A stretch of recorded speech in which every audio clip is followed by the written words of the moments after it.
Susan B. Anthony.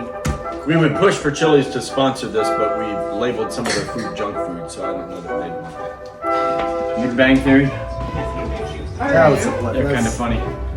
Alright, so Paper chess. What are we this doing? is a healthy versus junk food challenge. I already recording? Yes, it is. I explained it to them a little bit. So what's gonna happen is you're gonna close your eyes and I'm gonna mix the plates up.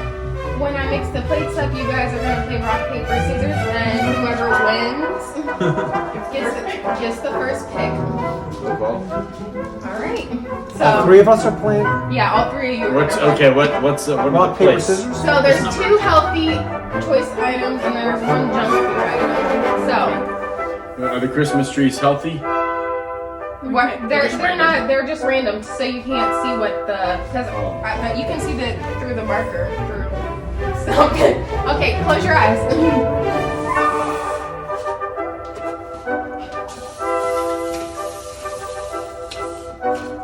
All right, rock paper scissors.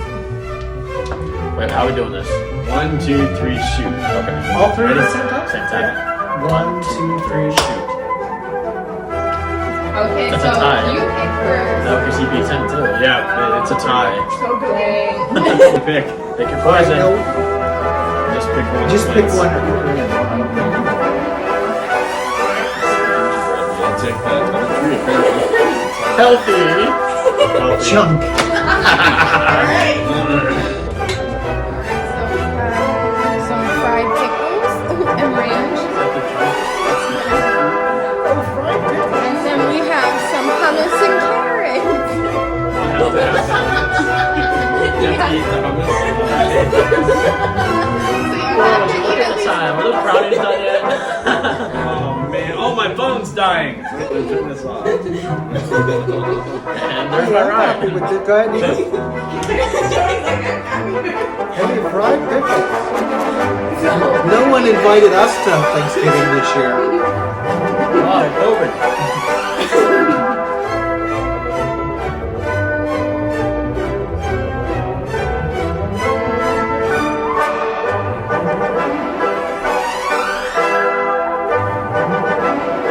So the junk food of choice is a bacon cheeseburger and fries.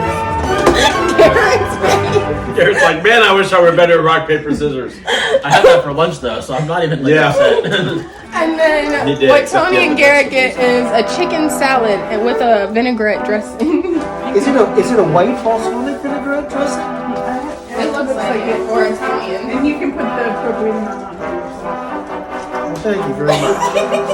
I won't be hungry We don't want until. no dressing. Dressing's unhealthy. And it has beans in I'm it. so glad I ate. I know, right? Number 2. Yeah, go eat real big, and then we're gonna serve you a 3-course dinner when you get there. Thank you. With one.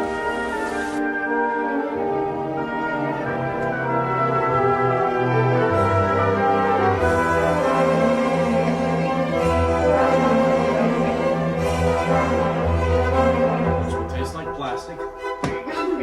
Very free. And then I got Kazuki. It's a bird. It tastes like water cookie. Water. No milk.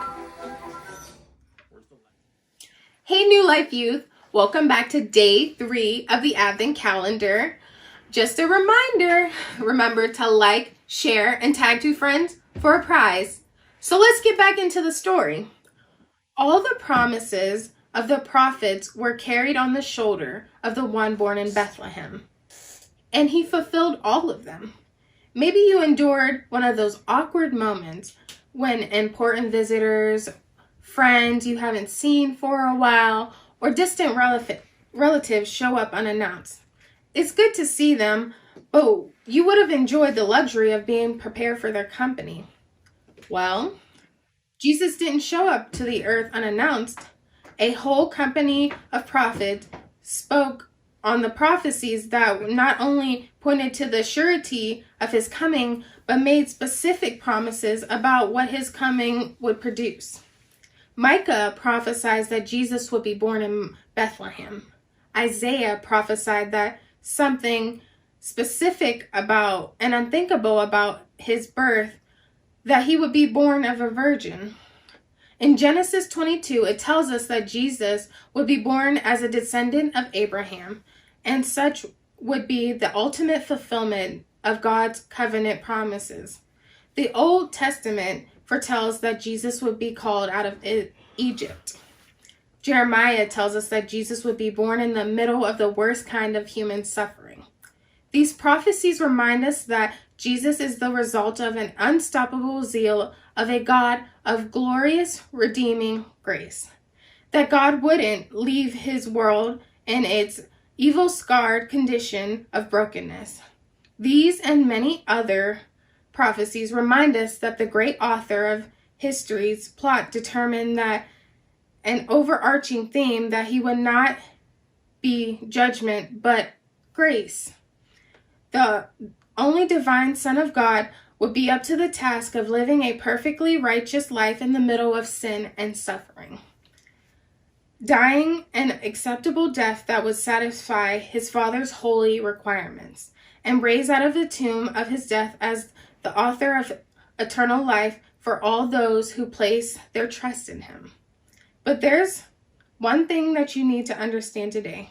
The surety of these past prophecies and the specificity of how Jesus fulfilled them also guaranteed future hope.